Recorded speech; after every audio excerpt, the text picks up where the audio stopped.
भारत और पाकिस्तान के बीच कई दिनों से जारी तनाव में अब कमी आने के आसार हैं। दोनों देश युद्ध विराम के लिए तैयार हो गए हैं। शनिवार दोपहर को पाकिस्तान की ओर से बातचीत की पहल की गई। पाकिस्तान के डीजीएमओ ने भारत के डीजीएमओ से फोन पर बात की। इसमें दोनों देशों के बीच आज शाम 5 बजे से ही सीज फायर लागू करने पर सहमति बनी।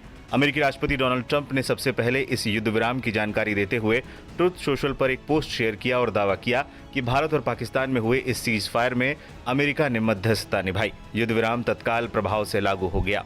इस बीच मामले पर राजनीतिक दलों की तरफ से प्रतिक्रिया आनी भी शुरू हो गई है। पहलगाम हमले के बाद से ही पाकिस्तान पर लगातार हमलावर रहे AIMIM चीफ असदुद्दीन ओवैसी ने एक लंबा पोस्ट लिखकर पहले तो अपनी सेना को बधाई दी, साथ ही शहीद हुए जवानों को श्रद्धांजलि भी दी। लेकिन इसके साथ ही केंद्र सरकार से कई तीखे सवाल भी पूछ डाले। ओवैसी ने अपने पोस्ट में लिखा, जब तक पाकिस्तान भारत के खिलाफ आतंकवाद के लिए अपने क्षेत्र का उपयोग करता रहेगा तब तक स्थायी शांति नहीं हो सकती। युद्ध विराम हो या ना हो, हमें पहलगाम हमले के लिए जिम्मेदार आतंकवादियों का पीछा करना चाहिए। मैं हमेशा बाहरी आक्रमण के खिलाफ सरकार और सशस्त्र बलों के साथ खड़ा रहा हूं, ये जारी रहेगा। मैं सशस्त्र बलों को उनकी बहादुरी और उनके सराहनीय कौशल के लिए धन्यवाद देता हूं। मैं सेना के जवान M मुरली नायक, ADDC राजकुमार थापा को श्रद्धांजलि देता हूं और संघर्ष के दौरान मारे गए या घायल हुए सभी नागरिकों के लिए प्रार्थना करता हूं। मुझे उम्मीद है कि ये युद्ध विराम सीमावर्ती क्षेत्रों में रहने वाले लोगों को राहत देगा। मुझे ये भी उम्मीद है कि भारतीय राजनीतिक दल पिछले 2 हफ्तों से सीखेंगे कि भारत तब मजबूत होता है जब वो एकजुट होता है। हमारे दुश्मनों को फायदा होता है जब भारतीय भारतीयों से लड़ते हैं। इस दौरान ओवैसी ने कुछ सवाल भी दाग दिए। ओवैसी ने लिखा, मेरे कुछ सवाल हैं और मुझे उम्मीद है कि सरकार इसे स्पष्ट करेगी। मैं चाहता था कि किसी विदेशी राष्ट्रपति के बजाय युद्ध विराम की घोषणा PM मोदी करते। हम शिमला समझौते के बाद से ही हमेशा तीसरे पक्ष के हस्तक्षेप का विरोध करते रहे हैं। हमने अब इसे क्यों स्वीकार कर लिया है? मुझे उम्मीद है कि कश्मीर मुद्दे का अंतर्राष्ट्रीयकरण नहीं किया जाएगा क्योंकि ये हमारा आंतरिक मामला है। हम तटस्थ क्षेत्र पर बातचीत करने के लिए क्यों सहमत हो रहे हैं? इन वार्ताओं का एजेंडा क्या होगा? क्या संयुक्त राज्य अमेरिका ये गारंटी देता है कि पाकिस्तान अपने क्षेत्र का उपयोग आतंकवाद के लिए नहीं करेगा? क्या हमने पाकिस्तान को भविष्य में आतंकी हमले करने से रोकने का अपना लक्ष्य हासिल कर लिया है? क्या हमारा लक्ष्य ट्रंप की मध्यस्थता से युद्ध विराम करवाना था या पाकिस्तान को ऐसी स्थिति में लाना था कि वो किसी और आतंकी हमले के बारे में सपने में भी ना सोचे? हमें पाकिस्तान को FATF की ग्रे सूची में डालने के लिए अंतर्राष्ट्रीय अभियान जारी रखना चाहिए। RJD सांसद मनोज झा ने भी कुछ ऐसे ही सवाल पूछे।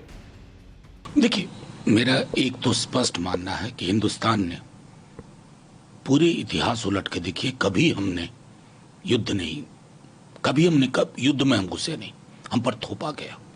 लेकिन जब लड़े तो बहादुरी से लड़े। सेना के शौर्य और पराक्रम को सलाम। हमने अपने नागरिकों की जान गंवाई। पहलगाम, उससे पहले कांधार से ही अगर मैं कहानी शुरू करूं, लंबी फेहरिस्त है और सब जानते थे, पूरी दुनिया के सारे मुल्क जानते थे कि ये आतंक की प्रयोगशालाएं कहां चल रही है। मैं सिर्फ इतना कहूंगा, जो स्पष्ट है, जंग नहीं चाहते, ठीक है, संदेश गया या नहीं, क्योंकि हमें आगे अपने नागरिकों की जान गंवानी नहीं। अभी भी हमारी सेना ने प्रिसीजन के साथ ओनली टारगेट लैबोरेटरीज पर, जो आतंक की प्रयोगशाला है, उनको अटैक किया। सिविलियन टारगेट नहीं, इवन मिलिट्री एस्टैब्लिशमेंट नहीं। बदले में पाकिस्तान की ओर से क्या नापाक कोशिश हुई? हमारे सिविलियन कैजुअल्टी पूरे बॉर्डर एरिया में, खास करके जम्मू में। आज हमने जम्मू में एक ऑफिसर को खो दिया। ये फर्क है हिंदुस्तान और पाकिस्तान के मिलिट्री एस्टैब्लिशमेंट का भी। पाकिस्तान की जो मिलिट्री एस्टैब्लिशमेंट है, या तो सरकार में रहती है या अपने जैसी सरकार चाहती है। हमारी एक प्रोफेशनल कमिटेड आर्मी है जिसका पॉलिटिकल इंक्लिनेशन नहीं। ये फर्क इन 3-4 दिनों में भी दिखा। बस संदेश स्पष्ट जाना चाहिए। हालांकि जो चीज असहज करती है थोड़ा, कि अगर director general of military operation Pakistan ने कॉल किया और बातचीत हुई, पहला ट्वीट कमाल की बात है, भारत जैसे देश के बारे में, एक बहुलवादी विशाल लोकतंत्र के बारे में डोनाल्ड ट्रंप कर रहे हैं, मध्यस्थता वो कर रहे थे। इससे जो हमारी एक छवि है, उस छवि को बरकरार रखना मुझे असहज किया। और मैं अकेला नहीं हूं, कई लोग आज 71 को याद कर रहे हैं। बस मैं आग्रह करूंगा माननीय प्रधानमंत्री जी, पूरा देश एकजुट है, एक स्वर में बोल रहा, संसद का एक विशेष सत्र बुलाया जाए, सेना के पराक्रम शौर्य की चर्चा के साथ एक साझा संदेश न सिर्फ पड़ोसी मुल्क को, पूरी दुनिया को जाए।